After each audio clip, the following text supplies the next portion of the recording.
Hello दोस्तों, आज हम करने वाले हैं 11 नंबर से क्वेश्चन। कल हमने 11 से ऊपर मतलब 1 से 11 तक हम क्वेश्चन एंड आंसर दोनों कर चुके हैं। या वो नहीं देखे हैं, मतलब 11 से एक वो क्वेश्चन और आंसर नहीं देखे हैं तो या तो आपको कमेंट बॉक्स में मिल जाएगा, या तो आई बटन में यहाँ पे चाहे यहाँ पे कुछ वाइट दिख रहा होगा तो इस पर क्लिक कीजिए और वो पहला वीडियो देख लीजिए। और ये है, मैं आपको बता देता हूँ, ये है मतलब आर्ट मतलब हिस्ट्री 12 हिस्ट्री का मतलब 12 का हिस्ट्री चैप्टर ये चैप्टर नहीं है, मतलब मॉडल सेट है, जिसे गेस पेपर बोलते हो, उसी का ये हम बताने वाले हैं। मतलब बिरू गेस पेपर का सब्जेक्टिव क्वेश्चन एंड आंसर दोनों करने वाले हैं। ये देखिए, इसमें जो कि पढ़ना नहीं, इसको रटना नहीं, बस इसको समझना है। इसको जब आप समझ जाओगे ना, एक बार जब इसे समझ जाओगे तो आपको रटने का और कोई आवश्यकता नहीं, बस वीडियो को देखते रहना है और आपको याद होते जाएगा। मैं पक्का आपको गारंटी देता हूँ कि जब वीडियो को पूरा देख लोगे तो आपको ये याद हो जाएगा, मतलब ये आपको माइंड में सेट हो जाएगा, माइंड से आपको निकलेगा ही नहीं। तो हम यहाँ पे क्वेश्चन 11 नंबर का क्वेश्चन हम कर चुके पिछला वीडियो को नहीं देखे हो तो आई बटन में क्लिक किया, या तो डिस्क्रिप्शन में या तो कमेंट बॉक्स में यहाँ पर जाकर प्ले लिस्ट चेक कर लीजिए, वहाँ पर आपको वीडियो मिल जाएगा। 12 नंबर की क्वेश्चन है। यहाँ पर 12 नंबर का क्वेश्चन आपको समझना है, विरूपाक्ष मंदिर की 2 विशेषताएं बता। आपको यहाँ पे करा है विरूपाक्ष मंदिर की 2 विशेषताएं बता। विरूपाक्ष मंदिर की मतलब 2 ही विशेषता बताएं, 2 विशेषता बताए। और यहाँ पे आंसर है विरूपाक्ष मंदिर मुख्य विशेषता यहाँ का शिवलिंग है। मतलब विरूपाक्ष मंदिर की मुख्य विशेषता यहाँ का एक शिवलिंग है। विरूपाक्ष मंदिर मुख्य यहाँ का एक शिवलिंग है जो दक्षिण की ओर झुका हुआ है, मतलब दक्षिण की ओर झुका हुआ है। इसी प्रकार यहाँ के पेड़ों की प्रकृति भी दक्षिण की ओर झुकने लगी है। इसी मंदिर का निर्माण कल्याणी के चालुक्य शासन विक्रमादित्य द्वितीय ने करवाया था। यह मंदिर उड़ीसा में स्थित है। ये मंदिर जो है कि उड़ीसा मंदिर स्थित है। आपको यहाँ ऑब्जेक्टिव क्वेश्चन यहाँ पर क्या बनेगा कि विरूपाक्ष मंदिर कहाँ स्थित है और विरूपाक्ष मंदिर का नाम क्या है। अब यहाँ पर 2 ऑब्जेक्टिव बनेगा। मतलब पहले ऑब्जेक्टिव है कि विरूपाक्ष मंदिर कहाँ स्थित है, मतलब किसने बनवाया था, का निर्माणकारी कल्याणी है।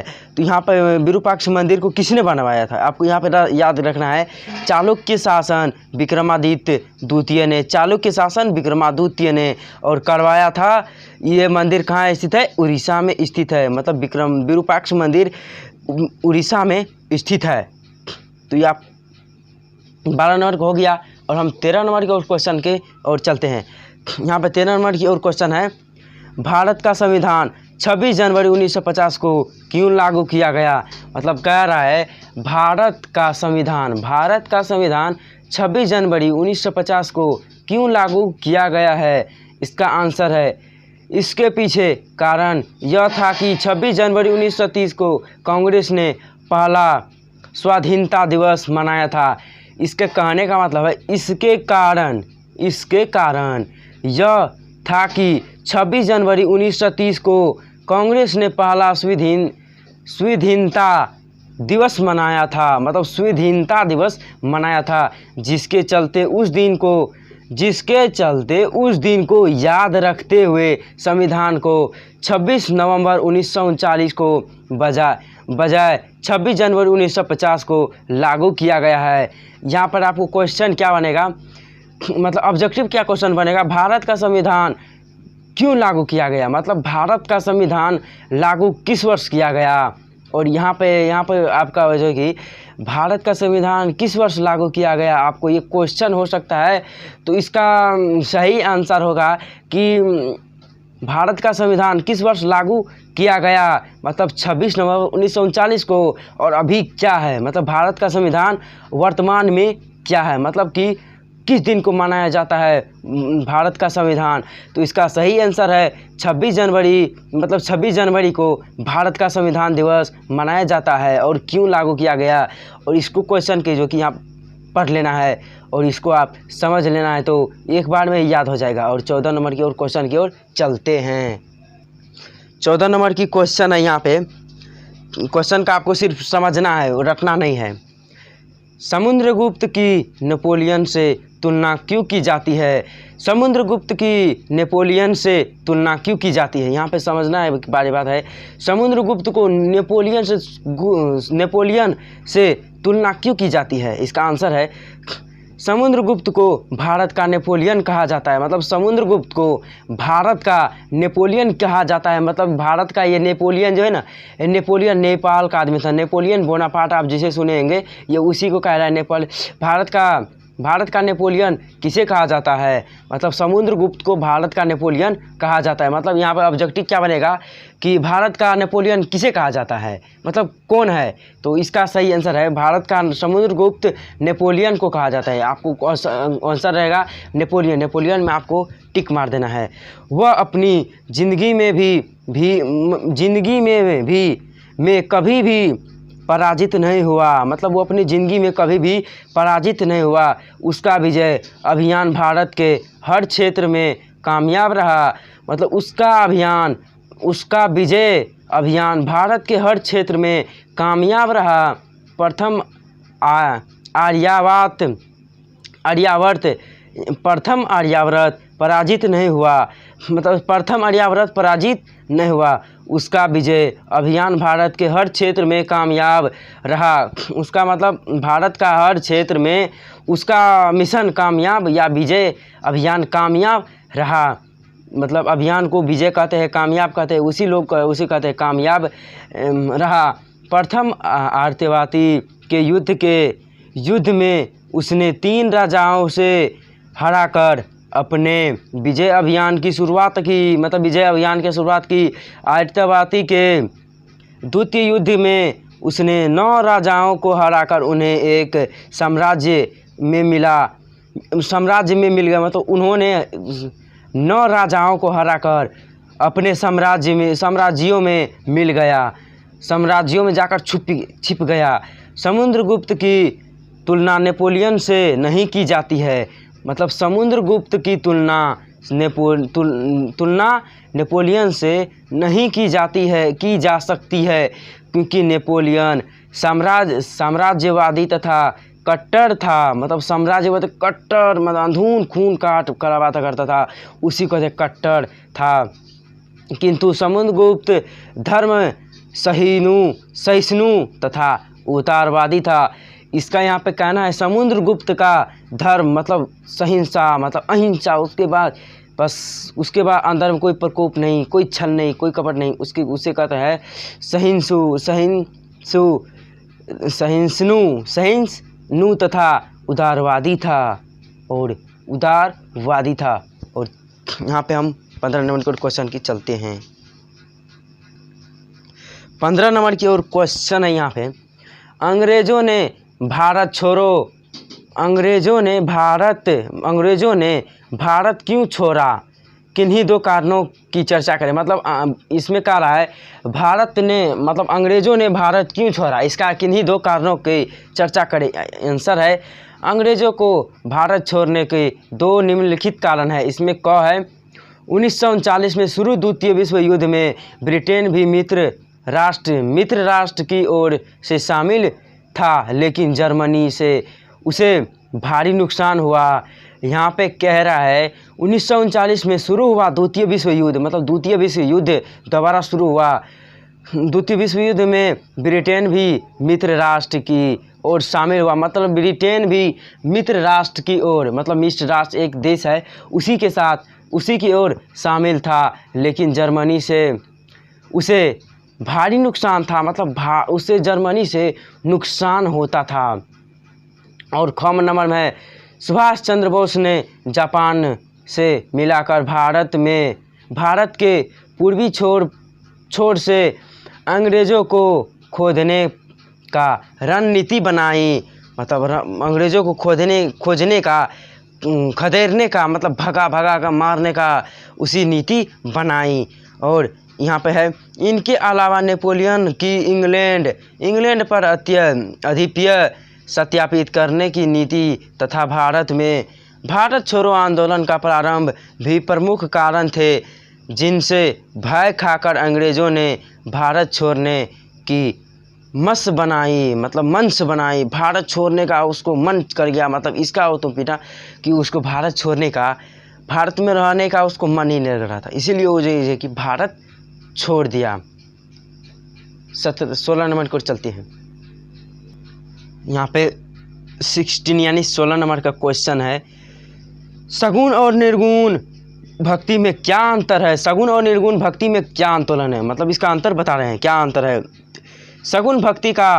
सगुण भक्ति से अर्थ है प्रभु के अवतारों को मानना। सगुण का डायरेक्ट एक बार में समझना है। सगुण का मतलब है अवतारों को, भगवान के प्रभु के अवतारों को मानना, और निर्गुण का मतलब है मतलब कोई भक्ति नहीं, कोई अथी नहीं, मतलब कोई प्रभु मतलब कोई मानता नहीं, बस क्रोधता ही केवल हृदय में। यहाँ पर हम पढ़ लेते हैं। सगुण भक्ति से अर्थ है प्रभु के अवतारों को मानना, जैसे कि राजा दशरथ के पुत्र राम की भक्ति करना। और निर्गुण भक्ति का अर्थ है कण कण में व्याप्त प्रभु को मानना। उसका कोई रूप नहीं है, वह जन्म नहीं लेता है और वह तो केवल हृदय में रहता है। 17 नंबर की ओर चलते हैं। यहाँ पे है 17 नंबर की ओर क्वेश्चन है, चंपारण आंदोलन के क्या कारण थे? इसका अथवा है चंपारण सत्याग्रह का एक संक्षिप्त वर्णन दे। यहाँ पे है आंसर है, चंपारण जिले में नीले साहिबों के दुखा अत्याचारों से पीड़ित चंपारण के रैयत अपने उद्धार का मार्ग तलाश रहे थे।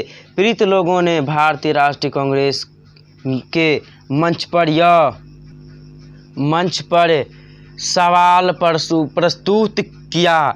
मंच ने गांधी जी को चंपारण के किसानों की दशा पर ध्यान देने का आग्रह किया। मतलब किसानों के चंपारण सत्याग्रह के मंच के किसानों पर ध्यान दिया। स्थिति की जानकारी लेने के लिए गांधी जी ने चंपारण की यात्रा की। मतलब चंपारण की यात्रा की। बिहार आने का गांधी जी का उद्देश्य चंपारण के कृषकों की स्थिति की जांच तथा नीले साहबों से उनकी क्या शिकायतें थी, इन बातों का अध्ययन करना था।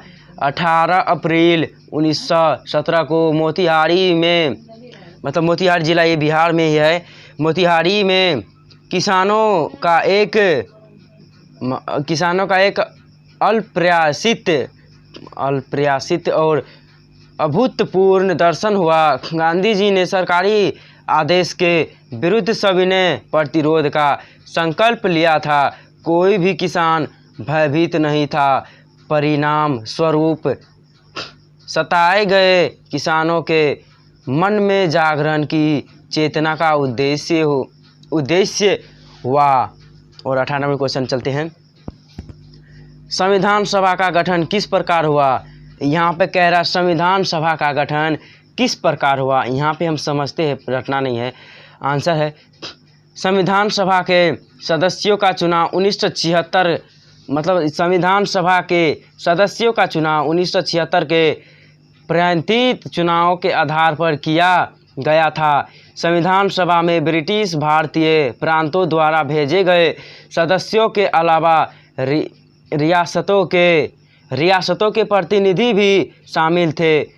उन्होंने इसीलिए शामिल किया गया था क्योंकि ये राज्य भी एक करके भारतीय संघ में शामिल हो चुके थे। मतलब एक जो है कि भारतीय राजा करके भारतीय संघ में शामिल हो चुके थे। मुस्लिम लीग ने शुरुआती बैठकों यानी 15 अगस्त 1947 से पहले, मतलब 15 अगस्त 1947 से पहले का बहिष्कार किया, जिसके कारण उस दौर में संविधान सभा एक पट्टी का समूह बनकर रह गई थी। सभा के 82% सदस्य कांग्रेस के भी सदस्य थे। 82% सदस्य कांग्रेस के भी सदस्य बने थे, मतलब सदस्य बने थे। और 19 नंबर की ओर क्वेश्चन की ओर चलते हैं। यहाँ पर है 16 नंबर का क्वेश्चन। यहाँ पर 16 नंबर का क्वेश्चन, यहाँ पर आपको समझना ये है, यहाँ पर 16 नंबर है। आप अल बरूनी कौन थे? आप जब ये जो कि पहला अध्याय जब शुरू किए होगे तो इसमें पहला नंबर में ही था कि अल बरूनी। ये अल बरूनी कौन है? ये पिछला वीडियो में आप शुरू बार में जो मतलब पहला क्वेश्चन नहीं देखे हो तो पीछा आप वीडियो को डिस्क्रिप्शन में मिल जाएगा लिंक, आप वहां से देख लीजिए तो आपको ये जल्दी समझ में आ जाएगा अल बरूनी कौन है। और यहाँ पे क्या है, अथवा अल बरूनी पर एक संक्षिप्त टिप्पणी लिखे। मतलब अल बरूनी के बारे में अल बरूनी के बारे में हम बताने वाले। अल बरूनी कौन थे? तो यहाँ पे अथवा अल बरूनी पर एक संक्षिप्त टिप्पणी लिखे, मतलब संक्षिप्त छोटा सा ही टिप्पणी लिख ले। और यहाँ पर आंसर चलते हैं। अल बरूनी उज्बेकिस्तान का एक प्रसिद्ध यात्री था जो 11वीं सदी में भारत आया था। मतलब अल बिरूनी जो समझे, अल बिरूनी उज्बेकिस्तान का एक प्रसिद्ध यात्री था, मतलब यात्री था। 11वीं सदी में भारत आया था। वह ख्वारिज़्म में 1973 ईस्वी में जन्मा और अच्छी शिक्षा प्राप्त की। मतलब 1973 ईस्वी में जन्मा और अच्छी शिक्षा प्राप्त की। उसे अनेक भाषाओं से पर्याप्त प्रभावित था। मतलब थोड़ा ज्ञान, अनेक मतलब कई भाषाओं का, मतलब अनेक भाषाओं यथा फारसी, हिब्रू, संस्कृत और सीरियाई का ज्ञान था। उसका थोड़ा मतलब ये सब भाषा का जो उसके पास यहाँ पे है, यथा फारसी, हिब्रू, संस्कृत और सीरियाई का एक ज्ञान था। मतलब भाषा का उसको ज्ञान था, उसको वो कोई भी भाषा बोलेगा उसको मतलब समझ में आ जाता था। वह यूनानी दार्शनिक प्लेटो और अन्य से पर्याप्त प्रभावित था। अन्य दार्शनिक प्लेटो और अन्य के नए जगह पे वो जाने का लिए प्रभावित था। गजनी शासक सुल्तान महमूद ने 1017 में ख्वारिज़्म पर आक्रमण किया। मतलब 1710 ईस्वी में ख्वारिज़्म पर आक्रमण किया। अल बरूनी सहित कई विद्वानों और कविताओं में अपनी राजधानी लाया। वह 70 वर्ष की आयु तक जीवित रहा और यहीं पर निवास किया। मतलब 70 वर्ष वो जीवित रहा। 70 वर्ष में उसको पास जितना हो सके उतना ज्ञान प्राप्त किया। उसने पंजाब तथा भारत के अन्य कई भागों की यात्रा की। पिछला वीडियो हम बताए थे, वो उसने भारत तथा अन्य कई देशों की यानी अन्य राज्यों की या देशों की यात्रा की। उसने उसके समय अरबी वृत्तांत लिखे जाने लगे थे। मतलब उसके समय अरबी वृत्तांत लिखे जाने लगे थे। अल बिरूनी ने भी अपनी पुस्तक किताब हिल हिंद अरबी में लिखी। मतलब अरबी भाषा में अपना एक अल हिंद एक अरबी किताब लिखा। उसमें कुल 80 अध्याय हैं। मतलब उसमें 80 पाठ है, जिसमें मुख्य विषय धर्म और दर्शन, त्यौहार, खगोल विज्ञान, रोमिया रीति रिवाज तथा प्रथाएं, सामाजिक जीवन, मापतोल मापन विधियाँ, मूर्तिकला, कानून, मापतेन विज्ञान आदि तथा यथा प्रथाएं, सामाजिक जीवन, मापतोल मापन विधियों, मूर्तिकला, कानून, मापतेन विज्ञान आदि है। उसमें प्रत्येक अध्याय में एक विशिष्ट शैली है, विशिष्ट शैली का प्रयोग किया है। आरंभ में एक प्रश्न की संस्कृतवादी परंपराओं पर आधारित वर्णन और अंत में अन्य संस्कृतियों के साथ एक तुलना है। वह गणित का भी प्रेमी था, मतलब मैथ का, उसको गणित का प्रेमी था। उसने अपने लेखक में अरबी भाषा का प्रयोग किया है और उसकी कृतियाँ महाद्वीप के सीमांत क्षेत्रों में रहने वाले लोगों के लिए समर्पित है। ये समर्पित है। तो दोस्तों ये क्वेश्चन ये 19 नंबर तक था। तो दोस्तों आई होप कि आपको वीडियो पसंद आया था। वीडियो पसंद आया तो आपको लाइक करना और चैनल को सब्सक्राइब कर देना। हम इसी गेस्ट पेपर से बता रहे हैं। यहाँ आप देख लीजिए, ये गेस्ट पेपर है। इसी गेस्ट पेपर से हम आपको सब्जेक्टिव क्वेश्चन बताने वाला, हो सके तो मैं ऑब्जेक्टिव भी बताऊँगा। तो ये वीडियो आपको पसंद आए तो लाइक करना और चैनल को सब्सक्राइब कर देना। आपको किस विषय पर वीडियो चाहिए हमें कमेंट करके ज़रूर बताना। हो सके तो चैनल को मतलब वीडियो को लाइक करिए या डिसलाइक करिए, मतलब कुछ भी करके जाओ। तब तक के लिए बाय। आप पिछला वीडियो नहीं देखे तो नीचे डिस्क्रिप्शन में उसका लिंक मिल जाएगा, आप वहां से देख सकते हैं। बाय।